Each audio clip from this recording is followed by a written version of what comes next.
চলতি মৌসুমের সর্বোচ্চ তাপমাত্রা আজ রেকর্ড হয়েছে চুয়াডাঙ্গায় ৪৩ ডিগ্রি সেলসিয়াস। ২৯ বছর পর এত তাপমাত্রার অভিজ্ঞতা পেল এই জেলাবাসী। সর্বশেষ ১৯৯৫ সালের ২৫ এপ্রিল চুয়াডাঙ্গায় এমন তাপমাত্রা উঠেছিল। এছাড়া যশোরে ৪২.৮ ডিগ্রি সেলসিয়াস, পাবনায় ৪২.৫ ডিগ্রি সেলসিয়াস আর রাজশাহীতে ৪২.৬ ডিগ্রি সেলসিয়াস তাপমাত্রা উঠেছে। আবহাওয়া বিজ্ঞানের ভাষায় তাপমাত্রা ৪২ ডিগ্রি ছাড়ালে তা অতি তীব্র তাপপ্রবাহ হিসেবে ধরা হয়। সে হিসেবে এই জেলাগুলোতে এখন বইছে অতি তীব্র তাপপ্রবাহ। তবে রাজধানীতে বইছে তীব্র তাপপ্রবাহ। আজ ঢাকায় সর্বোচ্চ তাপমাত্রা রেকর্ড করা হয়েছে ৪০.৩ ডিগ্রি সেলসিয়াস। আবহাওয়া অফিস জানিয়েছে ২রা মে থেকে ঝড় বৃষ্টি শুরু হতে পারে, তখন কমে আসবে তাপমাত্রা। ২ তারিখের পর থেকে বিশেষ করে সিলেট, ময়মনসিংহ, ঢাকার পূর্বাঞ্চল এবং চট্টগ্রাম বিভাগ এবং বরিশাল বিভাগের কোথাও কোথাও বৃষ্টিপাতের ঘনঘটা বৃদ্ধি পাবে এবং এই বৃষ্টিপাত হলে এই যে বিদ্যমান তাপপ্রবাহের যে ঊর্ধ্বগতি সেটা বহুলাংশে কমে যাবে। রাজশাহী, রংপুর এবং খুলনা বিভাগের কোথাও কোথাও বৃষ্টিপাতের তীব্রতা অনেকটাই কম থাকবে। এই সব অঞ্চলে অর্থাৎ পশ্চিমাঞ্চলের কোথাও না কোথাও তাপমাত্রা একটু ঊর্ধ্বগতি থাকবে, এমনকি মৃদু থেকে মাঝারি ধরনের তাপপ্রবাহ অব্যাহত থাকতে পারে।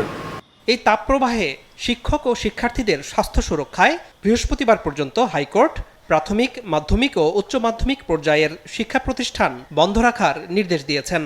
গরমে শিক্ষক সহ কয়েকজনের মৃত্যুর ঘটনা নিয়ে গণমাধ্যমে আসা বিভিন্ন প্রতিবেদন নজরে আনা হলে শুনানি নিয়ে স্বতঃপ্রণোদিতভাবে এই আদেশ দেন বিচারপতি KM কামরুল কাদের ও বিচারপতি খিজির হায়াতের সমন্বয়ে গঠিত হাইকোর্ট বেঞ্চ। আগামী বৃহস্পতিবার পর্যন্ত প্রাইমারি স্কুল, হাই স্কুল এবং মাদ্রাসা বন্ধ থাকবে।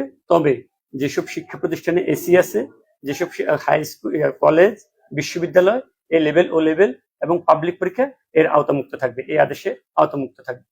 এদিকে বিকেলে প্রাথমিক ও গণশিক্ষা মন্ত্রণালয় জানিয়েছে আগামী ২রা মে বৃহস্পতিবার পর্যন্ত সকল প্রাথমিক শিক্ষা প্রতিষ্ঠান বন্ধ থাকবে।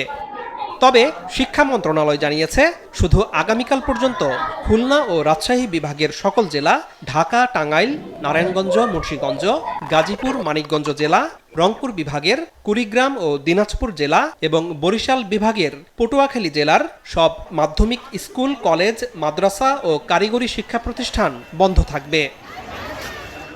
তবে শিক্ষামন্ত্রী এক অনুষ্ঠান শেষে সাংবাদিকদের জানিয়েছেন হাইকোর্টের রায়ের বিরুদ্ধে আপিল করা হবে। সুমোটো কিছু কিছু বিষয়ে অনেক সময় নির্দেশনা দেওয়ার, আদেশ দেওয়ার সেটা এখতিয়ার আছে, সেটা সংবিধান স্বীকৃত।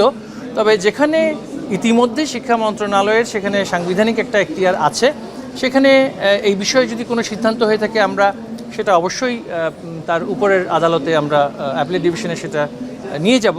আনোয়ার হোসেন, মাছরাঙা সংবাদ, ঢাকা।